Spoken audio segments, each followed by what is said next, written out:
the superstructure actually of the ship.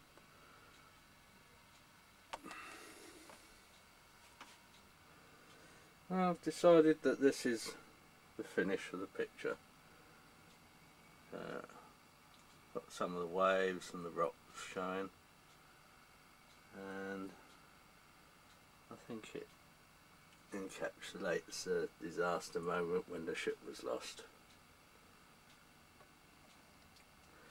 This will be on sale on eBay. Right, where to start when you first start to consider doing an oil painting? I suppose the first thing you have to consider is the idea. Well, my idea is to do a picture of HMS Victory. It was off the Channel Islands, just off of Alderney, in what they call the Casquettes, which is like a group of rocks that were notorious for being problems to ships in them times. So that is my starting point. I've done a little bit of research and found the basic shapes of the rocks, so I'm going to incorporate some of that into the picture. But I've also got a few pictures off the internet as reference for HMS Victory. So it just gives an idea of how the sails can be and the basics of the ship. I'll probably be getting one or two more things. I've got a little bit about the rig in there, and then I've also got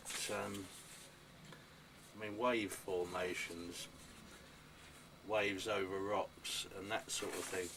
Another thing that you can find when looking on the internet. So that's some more information for me. As you can see, I've already been doing a little bit of sketching. There's nothing worse than a blank canvas. This particular canvas is already primed, so I don't have to worry too much about the priming.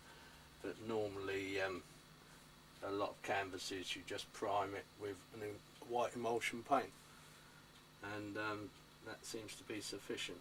I love to work in oils because it gives you more flexibility. You can thin them down and overlap them, and also have one paint showing inside another or behind another, which makes some interesting effects. So I enjoy oil paints as a medium.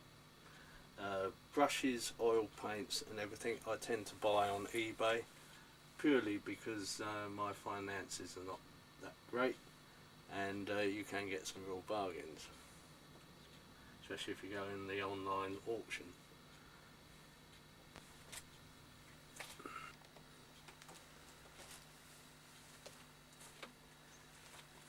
The all-important first brush stroke. Right, you mustn't be too frightened of it at this stage. You can see I'm just using a very simple little palette, mixing up the colours on the palette. I've put linseed oil with it just to make it easier to use, and I start normally from the top of the picture and work my way down, quite roughly to begin with, and then add the detail afterwards. So I start with the top of the sky.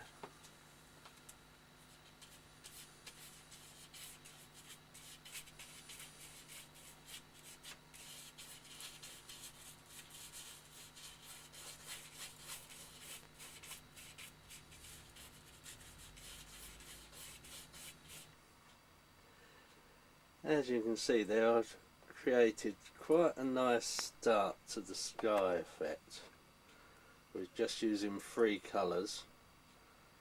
It doesn't have to be particularly exact at this point, but it's just to give a feeling of light and of natural cloud formations in the background.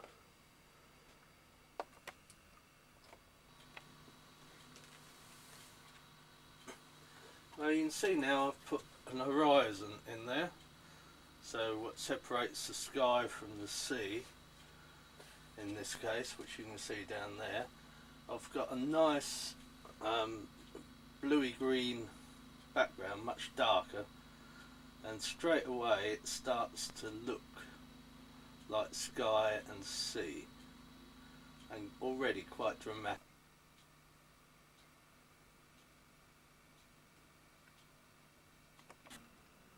At this point it's probably best to leave it for a while, possibly 2 days, and just allow the paint to congeal a bit, and it makes it easier to carry on with the working. You can put a few highlights on the water at this stage if you wish, but as I'm going to be drawing and painting over with for the actual ship, it'll probably be easier if I leave it to dry a bit at this stage. It can actually. This is a couple of days later. It's dried a little bit. I've just marked roughly where I want the sails, the main sail mast to fall. But just as an aid, I'm going to use an old golf club, as that's pretty good as a straight line, just to aid my shaky hands. If I rest that along there, a little bit of a cheat, I know, but hey ho.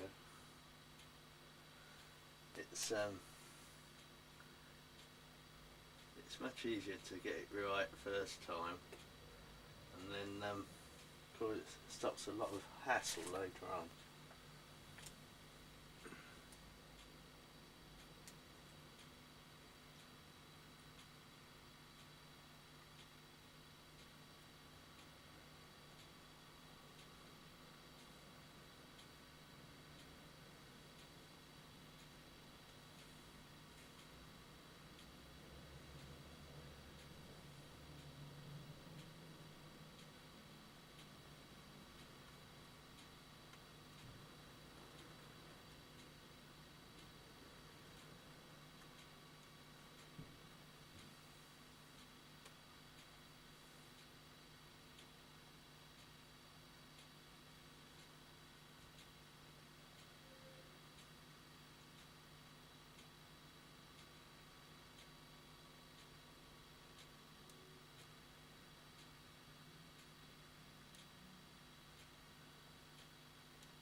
That gives me roughly where I want the mast to go. I'll have to leave it a little bit longer for the paint underneath to dry before I can actually start painting. Just to speed things up slightly, as the background paint is still wet, so it hasn't dried out quite as quickly as I thought it would. I'm going to use some toilet tissue and just take some of the background colour off, so that will speed it up and make the top painting slightly quicker.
You now see, as if by magic, the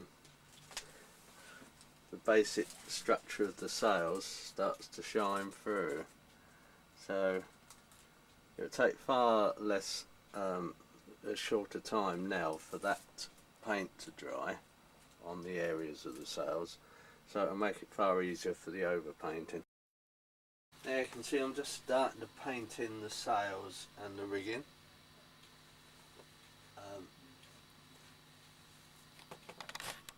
So it's just beginning to look, you can see I'm starting at the top again, same as I did with the sky. Start up the top and work your way down, then you're not working over your own work and smudging it as you go, so it makes life a little bit easier. And now you can see I'm getting a little bit of detail into the sails and the rigging, so it's beginning to take shape.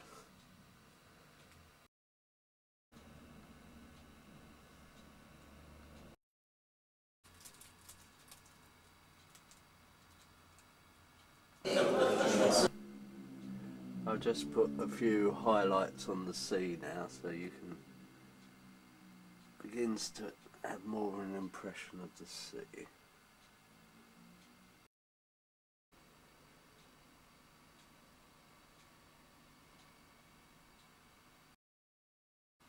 At this point, I'll just point out that this is not the HMS Victory that we normally associate, the one in Plymouth. That's all restored and lovely. This is the original one that was lost 4th of October 1744 off the Channel Islands. So colour scheme slightly different. Front structure reasonably similar, but the actual boat or ship sat much higher in the water line, because it was more top heavy, so it was very difficult to steer, which is probably why it was lost in the first place, because it was very difficult to steer. So probably when they were approaching the rocks, especially as it was very windy and quite stormy on that occasion, it was probably very difficult to steer it away from the rocks, which is probably why it was lost. But you can see the actual structure of the few bits of information we have about it. This is just a model ship, but there's a line drawing that shows it slightly more detail, probably a little bit more authentic, but colour scheme being the main thing. So the deck and the structure of the boat is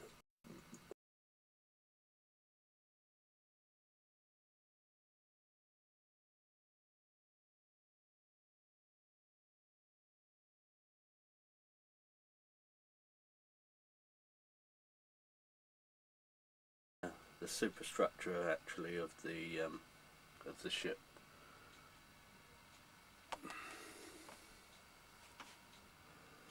I've decided that this is the finish of the picture.